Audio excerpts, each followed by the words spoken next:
Yo, bro. Meron akong gusto na kwento. Nainang kulit kasi ng isang gabi, man. Damn, man. Fuck. Ito kasi yun. Okay na to. Okay na? Wala naman sa spacious file.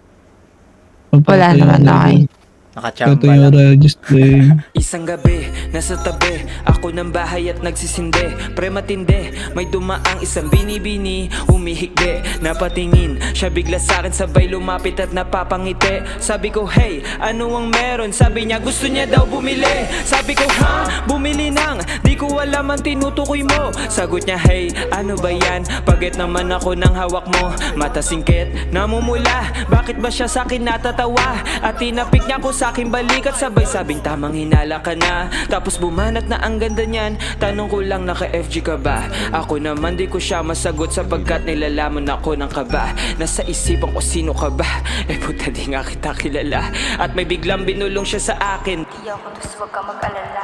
Sabi ko, shh, dito ka nga, wag ka maingay, taga saan ka? Sagot niya, wag mo nangangalamin, ako'y taga dun kung saan ka nagpupunta. At ako ay napaisip bigla, taga Hulo, sa Barangka, sa Santa Ana o mismong punta, dun sa Manila o sa Cainta. Sabi niya, I'm your vision night, pwede bang paride sa vibe? Pampalipas lang ng time, sobrang hassle na ng life. So I cried, a lot of times dahil sa guy I wanna fly.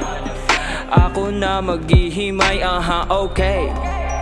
Blaze all day but I can't switch lane. Kinain niya ako like buffet, nilamutak parang clay. Di na din siya nagpa-pay. Wanna play, fuck me all day, pero di ko alam ang name. Siguro eto kanyang game. At napastop ako sa pagbayo nang may kumakatok na sa aking pinto.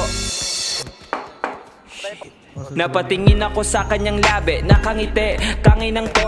Meron siyang balak na itinarak, itinanim na sitwasyon. Setting this up, eto na yon. Parang nilunod ako sa balon. Kala ko GS, eto pala'y cool.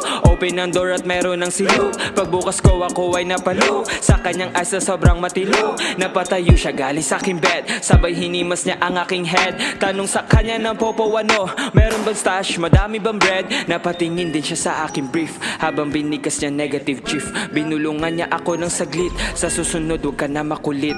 Don't trust bitch, eto ay speech. I love your dick, ayaw kitang snitch. Sabi ko, wow, solid na hoe. Iniwan niya kanyang bra bago mag-go. At yun, lumabas siya ng pinto habang tinatali ang kanyang buhok.